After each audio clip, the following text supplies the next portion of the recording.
Good afternoon and most welcome to H796. We are getting precariously close to the 800. Hip hurrah.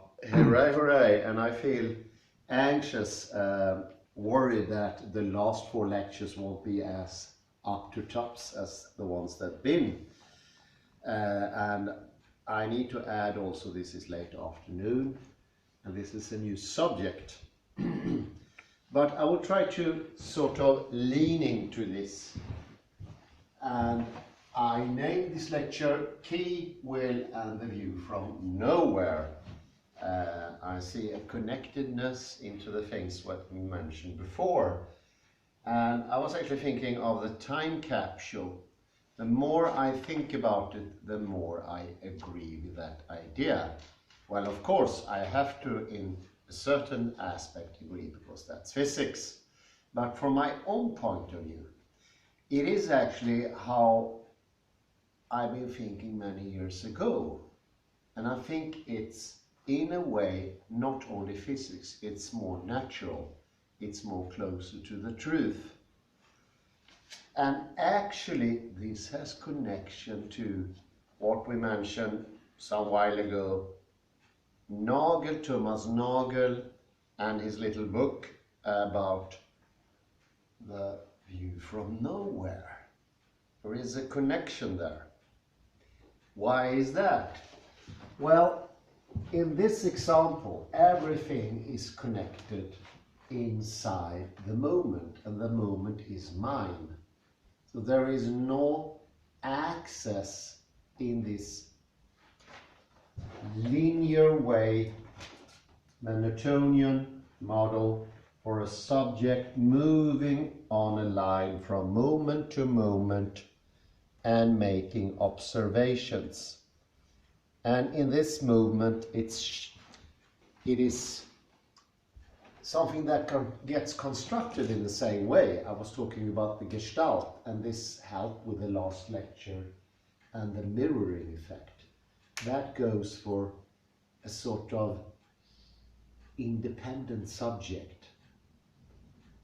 And this independent subject creates objects. And although the subject is not open to other people's investigations, you can't know what's inside my subject. No, not anyone can. Hardly I can. But if there is anyone who can do it, it's me only. The rest is accessible to knowledge. And the idea is we are moving about in this Newtonian space with different subjects. And we're making observations. And these observations of the object, let's call this the object, is similar in time. This could be what we usually call identical subject going in time, but also other subjects going in other timelines. They, so to speak, see the same object. And therefore, there is a perspective from nowhere. What is this perspective from nowhere? Well, it's this fantastic object, a clear and sharpened object. And of course, this is the reason for monosemism. It needs to have the same meaning. It's seen by different people. They need to agree on the whole thing. And that agreement implicitly becomes the explicit idea of objectivity. We are leaning on other people. This is a picture from physics, and that means that everyone is constructing this idea of different subjects within themselves. So they are playing out this idea, and as a person like me or anyone else claiming to be objective will actually do just the opposite. It will be inside that person's head, and he will, for himself, subjectively, so to speak, well, in his person, say, this is objective and this is subjective. actually, this has been noted. I found this paper from a journalist called J. Rosen, and he attacks within journalism the idea from nowhere. And he gives the foundation that the worst thing that can ever happen to a journalist is that he gets stuck on the idea of impartial, unbiased, non-subjective writing. He writes that once the person gets captured by this illusion, the journalist will digress into sloppiness. He will not do the same work. He will not do the actions that is journalism. Instead, he will be lazy enough to, in his head, construct things that are objective. So what J. Rosen means is that if you have this belief, you will stop a little bit acting in the world. The acts. He's an American, that's obvious. He wants journalists to act. He doesn't want them to go around thinking they're objective, because he's seen in his colleagues historically that people who has the idea of being objective, they do less work for obvious reasons.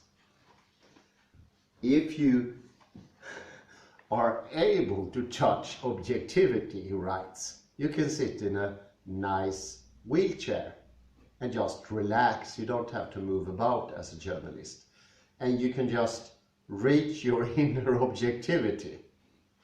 And this is exactly what happens.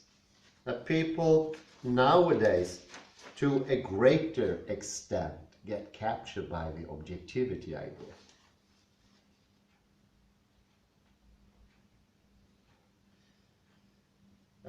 And here comes in here, let's see here, let me put in a... Could you please write the name of this author on the whiteboard? Thank you, thank you. His name is J. Rosen. He has the same surname as our Rosen. Yes. He's obviously Jewish. Not any relation, of course.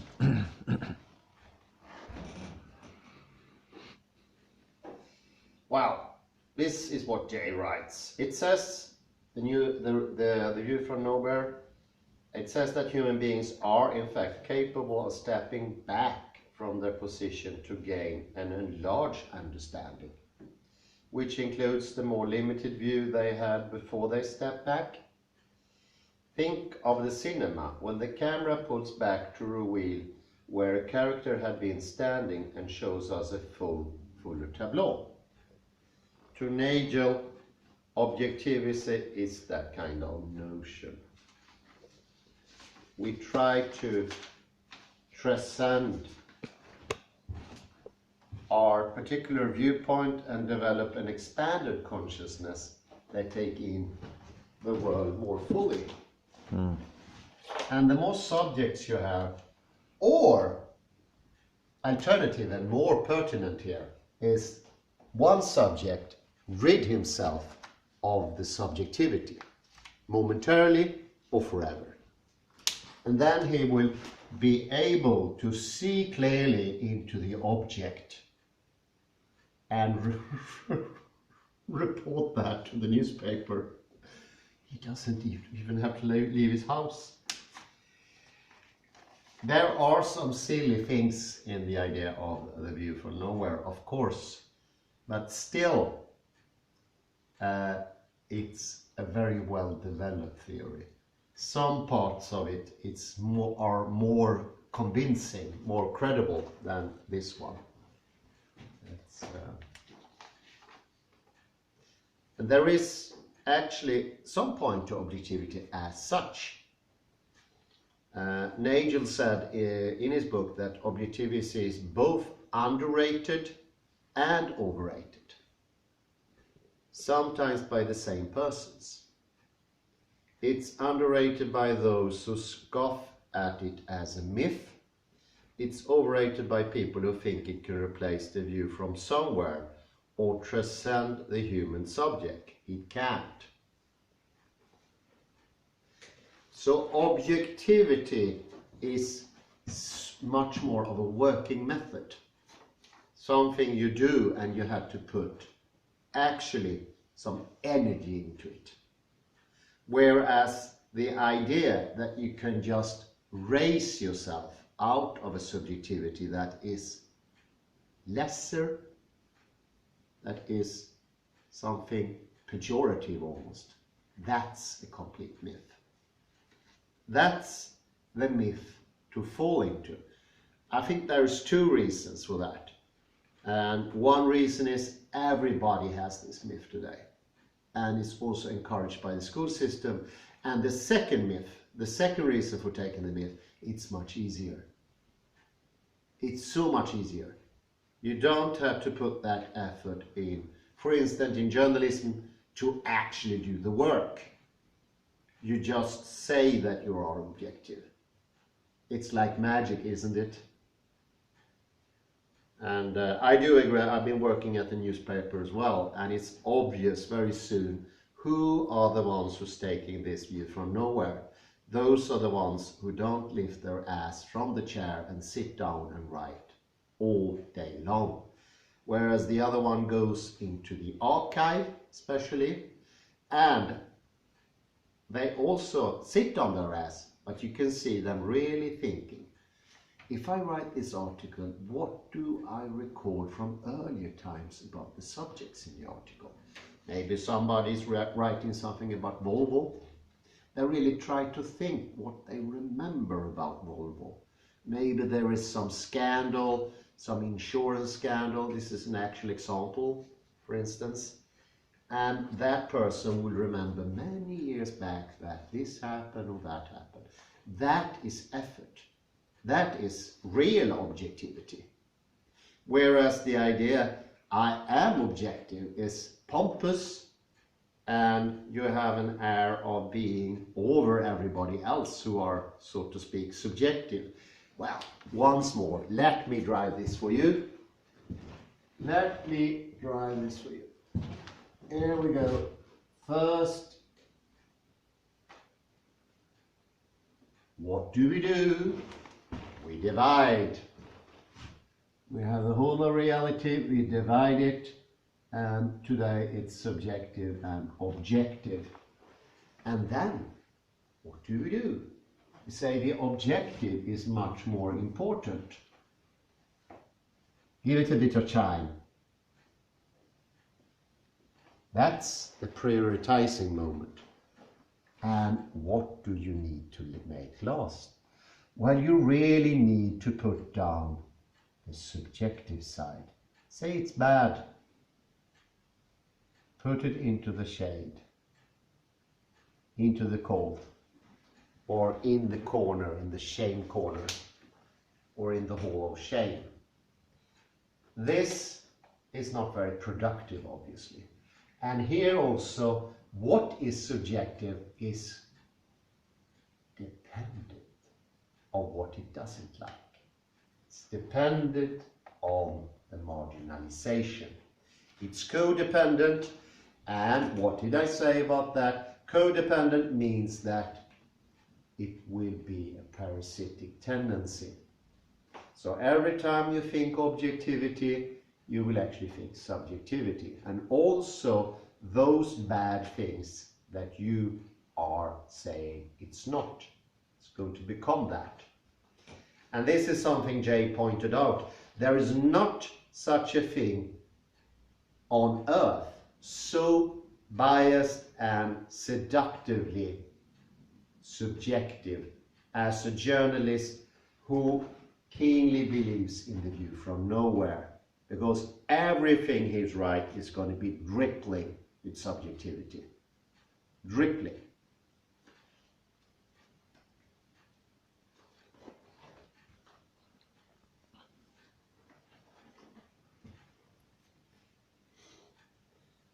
There's another thing here. This is going into the American journalism very hard now.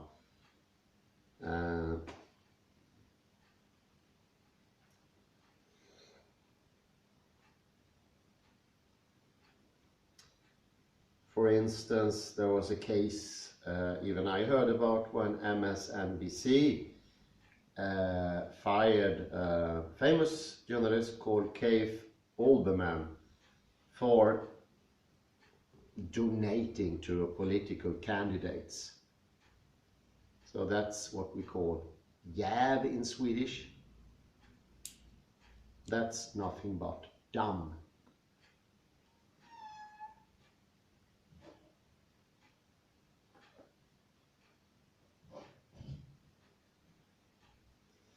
And also how people are forbidden to tell what political side they are standing on, and also that there should be TV channels that are politically directed, so to speak. It's very hard to stop that in the US because they already was established before this thing started. You know, Fox is very right-wing, and CNN is of course very left-wing. We know that. And that is very good. But there is tendency, I noted, which is very interesting, Jay points that out, that CNN admits only in some cases is left-wing. But usually it prides itself on being more objective. And that's when CNN is really bad. And even I in Sweden noted that. Fox doesn't fall for those pretenses. It could be ridiculous sometimes how biased they are in the studio, but I think that's good because nobody's fooling anyone. They do not fool themselves, and they're not so horribly pretentious as you find in CNN. CNN, I would say, is the network for people who believe in the idea from nowhere to some degree. And these are the people who can say, what I feel is objective, what you feel is subjective. I respect your views, but they're just views. But what I say, I'm afraid that's the truth. It's not coming from me. It doesn't get more stupid, pompous, or as you would find in the Bible, stiff-necked, yes. A couple of weeks ago you mentioned an example of Ian McGilchrist. He was to meet two Buddhist monks, and they were arguing about the point from nowhere. Yes. But I don't get what is McGilchrist's point of. Well, he didn't have a point, but he has his books. But then he heard one of the monks or priests said that the goal for us Buddhist priests is to reach a goal, a destination that's nowhere, so we can see the truth everywhere. And that's just popped up in the side comments. And McGilchrist, of course, lost his guts for a second, and then he tries to forget about it. He thought it was a bad comment or some confusion. Of course, everybody can say something wrong. I could say something I shouldn't have said, but that's what Ian McGilchrist thought. I'm quite certain that that person meant it. That monk. Yeah, I think that monk / priest meant it. I met such people, and I'm afraid Derrida in a sense has a point when it comes to Buddhism, Hinduism, Taoism. They could be the most logocentric things on earth. And I think this is how these monks from Plum Village took it. He was not very pretentious though. Actually, the more pretentious one was the interviewer, another monk or something. He was really out there somewhere being pompous. But that's the view for nowhere. It's like the objectivity is just being channeled by you. A little bit like the oracles in Delphi. They take these drugs and the truth is channeled through them. It just comes out of them. Of course, nobody would kid themselves to say that the oracles had something that made any sense coming out of them. This is worse. Here they think what they're saying making sense. And there are other people playing that game as well. From a scientific viewpoint, it's wrong. but it's also dangerous, and I think that's what Jay is trying to point out here.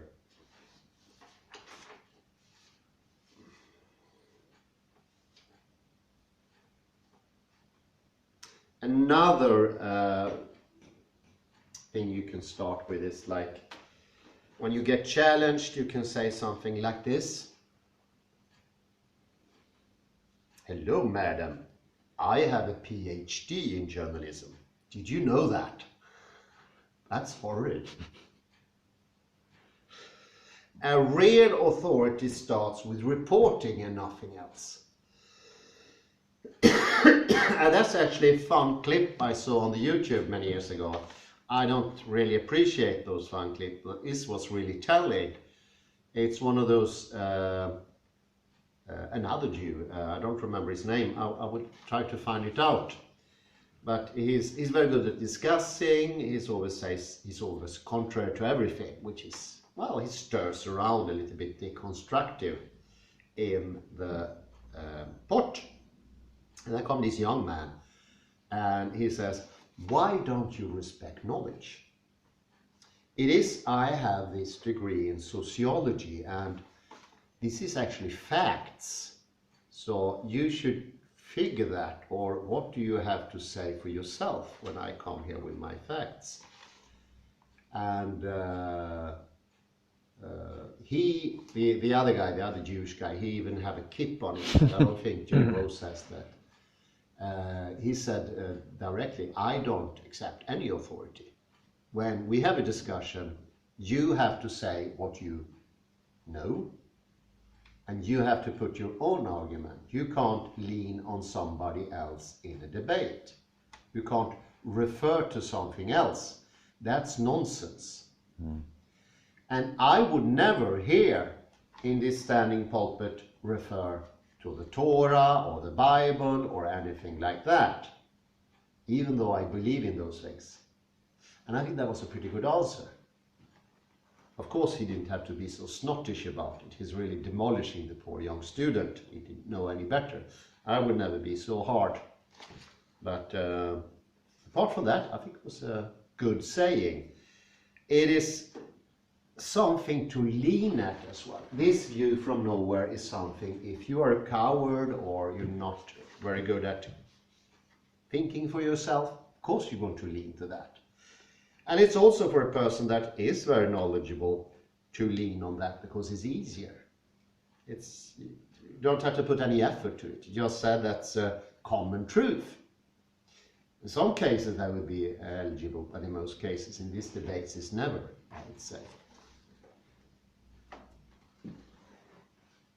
So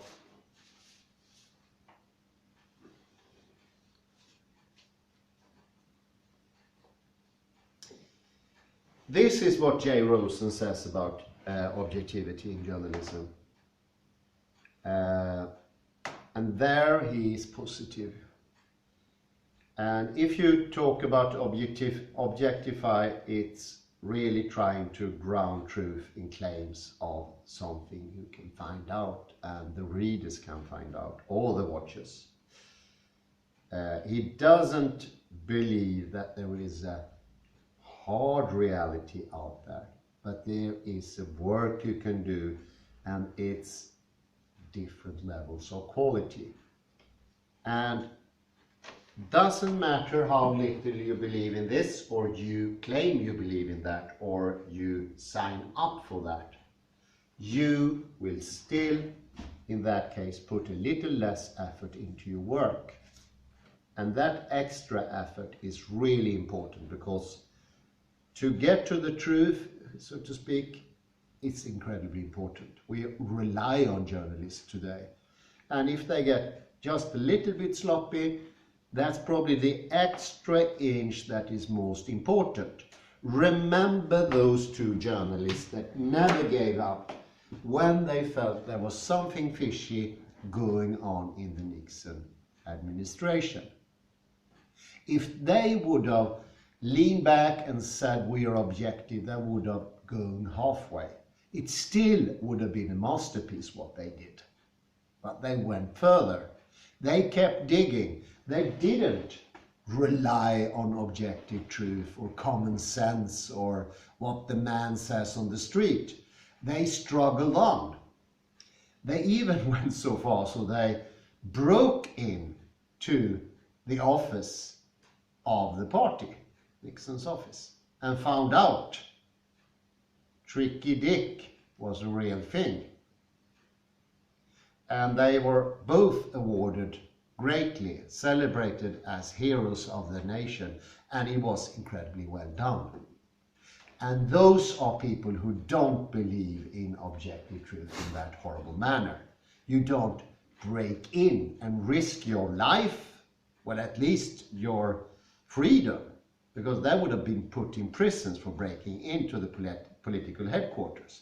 You do that because you have a conviction. You believe in something.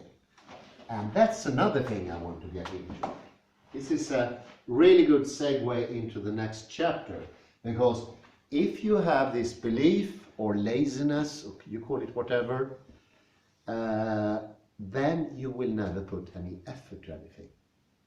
Because you don't understand it's your actual being that is doing it.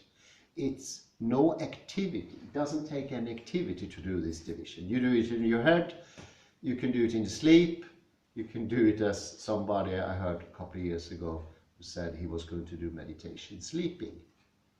Well, how? It's very comfortable, of course. How do you know you do meditation? How do you know that you focus if you're lying? How do you know you're not sleeping or dreaming that you're focusing? Well, you don't know that. It's very convenient because you're quite tired. Why don't lie down? You won't put any effort, and I think as we've been talking about the frontal lobes and that they are connected to activity, they are connected to actually doing things, and there in the activity is where you find the truth. All truth lies in activity. The words won't mean anything until you put activation to them. And we mentioned this before in different areas. We mentioned it in mathematics, but there's also this tendency to say, oh, the mathematical objects are really out there. It's a danger in that, because you lose your incitement to do revolutionary things within mathematics then, to discover more, when you think it's not dependent on your own efforts to do it. Does that make sense? Hope so. So that's why I put in key, will, and the view from nowhere, because passivity is the view from nowhere. See, it has different aspects. It could be something you actually believe in, and I think that's true for many people. It can also be combination, laziness and belief in it. And it can also be an escape maneuver, because you think it's too dangerous to have a view of your own. It can be so many different things, but it all goes back to the same model, this with linear time. It's not something we find with people who are really active. Bet you tennis players don't have linear time, because they need to be in reality. Then the whole system needs to understand it's dependent on you and nobody else. Even a little of this, even a small doses, if you believe to this as 5%, it will be too much. You will not play in any elite games by that. Whereas if you're lying in bed meditating, you can believe it to 100%. So that's connected to action. If you do the action or no action, you will believe it in more, and the more action you do, the less you will believe it. And of course, there is a surrounding pressure to believe in it. That's the reason we have lectures like this, to pointing it out. What will strike against this belief? Repetition. Will actions. Do will actions repetitively. Do them. Do things that strengthens you, and do them every day. This strengthens the will. Put your mind to something and then do it. In the beginning, you'll have to do more, what we say usually corporal things, because The mind is a tricky bastard. It will always tell you you've done your chore, whereas the body is not that easy to trick. If I say to myself, I'm going to walk for 10,000 paces, I can check it on mobile, as I do every day, otherwise I will cheat. But I can check it, but I can never check myself lying in bed and saying I'm meditating. There's no checking. How would I know? And we know the mind is a cheater. We'll always try to get back to the bad habits. You need to get good habits also. Tenacity. This is what flies in the eye of disadvantage. If you struggle on, if you show persistence, if you don't give up, those things are really important, and Jay Rosen points those things out. It's a hard job to be what he calls objective, because it needs that you say no to your boss, say no to your colleagues, and general publicity, you're going to be a little bit like Daddy Dawes, saying no to everyone. And that takes some gut. That's tough. And this is controlling the mind. Go easy here, but I will get into that more the next lecture. This is more what we talked about earlier with Bader or Bader, however his name is supposed to be pronounced. We have two different sets of neurons. We have the yes neurons and the no neurons. And we should actually start with the no neurons. Those are the ones that needs to be activated, because for everyone, I think this goes for me at least, I waste my energy with the actions. Think actions and do actions I cannot control. So I need to learn to say no to those actions. And that's not as easy as I said. You need to develop the no neurons. They are actually more or less dormant in modern man. And you, as I said, you have a storage of loads of actions in your system. You possibly in the beginning don't need any new actions. You are in actions for everything you do, going to the toilet, putting clothes on, saying this or that, saying that and this, go shopping, and terminating the clock, making coffee, eating, walking about, standing like I'm standing here.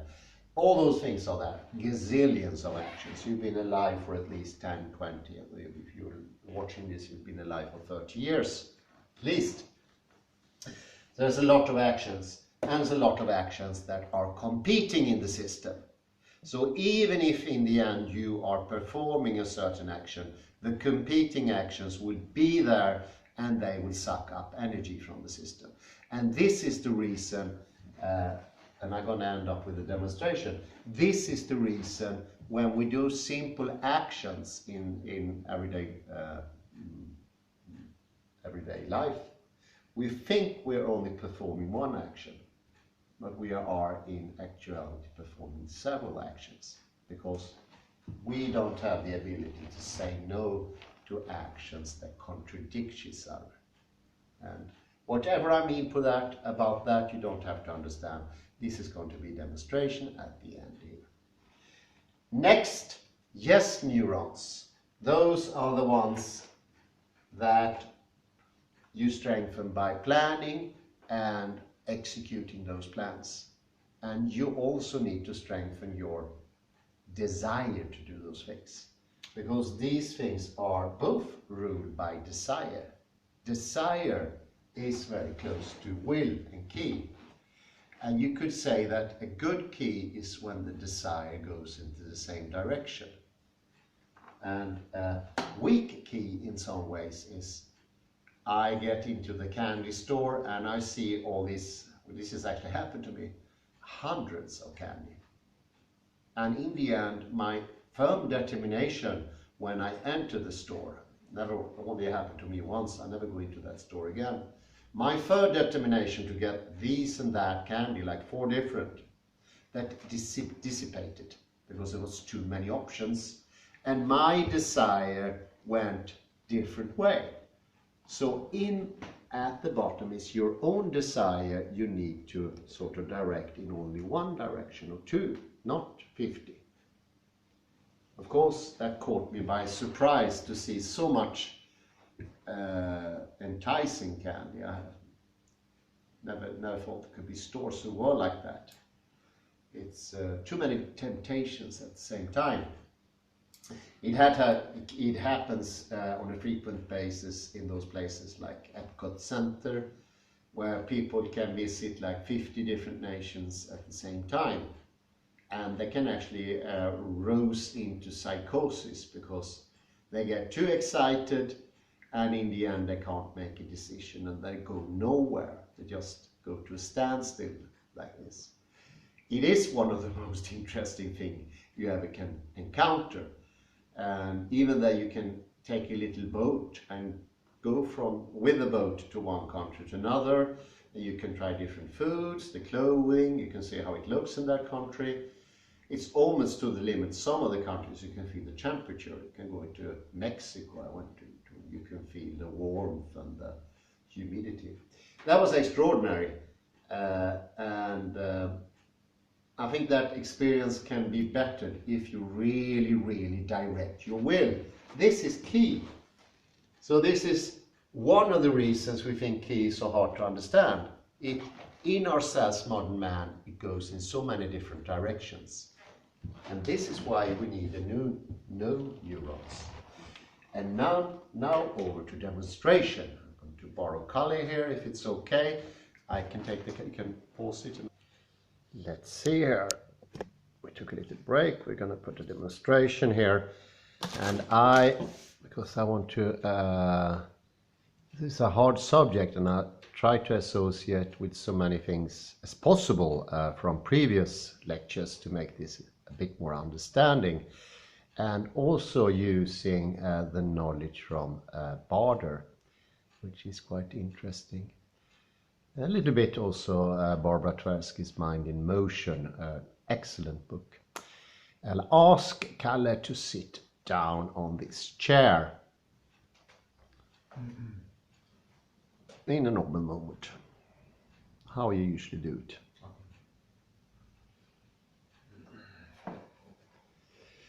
So here on Kalle sat down, that could be transferred to Barder's theory, and that there are different action going on at the same time, and that no neurons can be, so to speak, very important here. And I start to understand that it's similar to the Alexandrian inhibition, but now we get that into a neurological perspective. So instead of this very simplified model we had previously, that was lacking the actual executing understanding of the executive function. We just jump from thought to action without thinking how did it actually became executed. Barder shows that we already have all the actions. We have loads more than we need. And what we should do is to stop them instead. And one stopping agent is what Alexander called the primary control. And that can be like developed by thinking a little bit by the sitting bones. Because if we send our consciousness to the sitting bone, yes, it's happening immediately. You get the stability in the back. And it's like almost the back before went in different directions. And we gather a stability.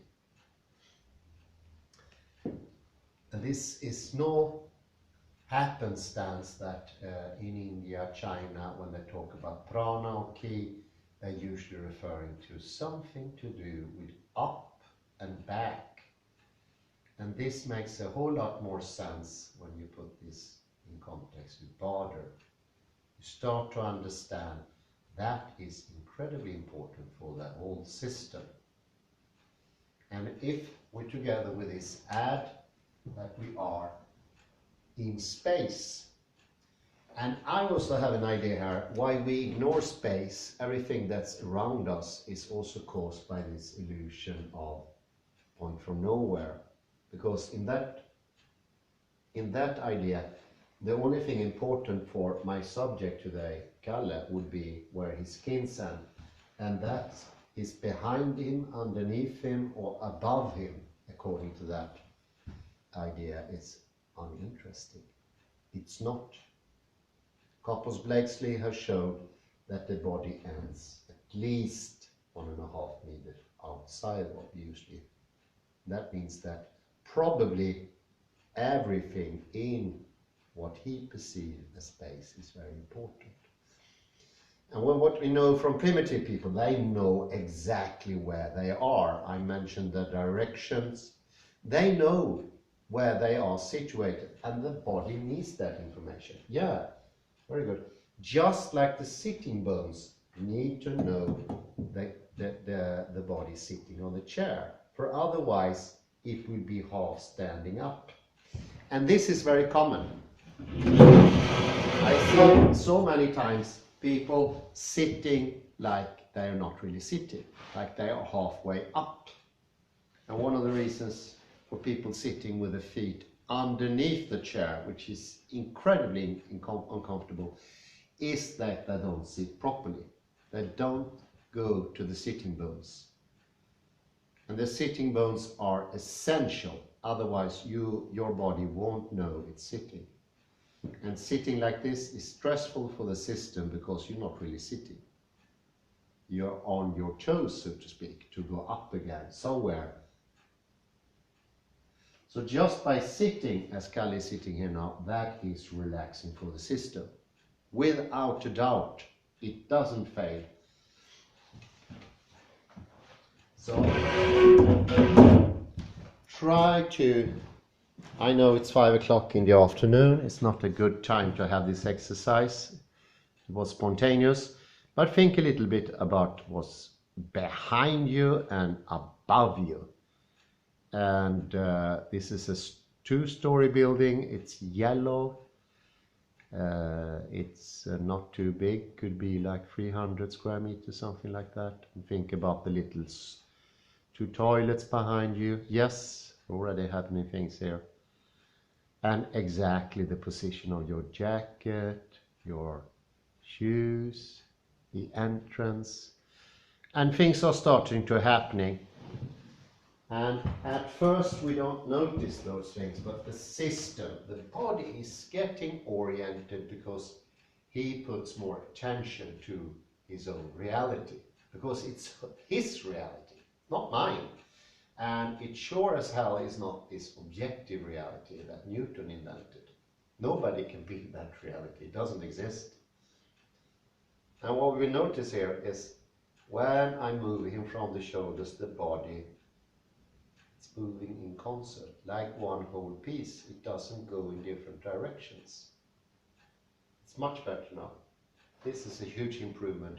And while sitting like that, his back will not suffer as much, and if he's using his hand to write, yes, is exactly what happens. It will be loosened up and will be more precise, and the risk of ending up with pain here or similar things in the shoulders won't happen because there's a relaxation taking place in the shoulders. That's also why we sit in this position, and that's why constructive rest is so good. You don't have to do anything more than sit in this position. This is just what the body needs. And we saw you get up. We saw you sit down. Can you get up for us, Kalle? We'd be very kind. Anyway, it doesn't have to do. It's still better.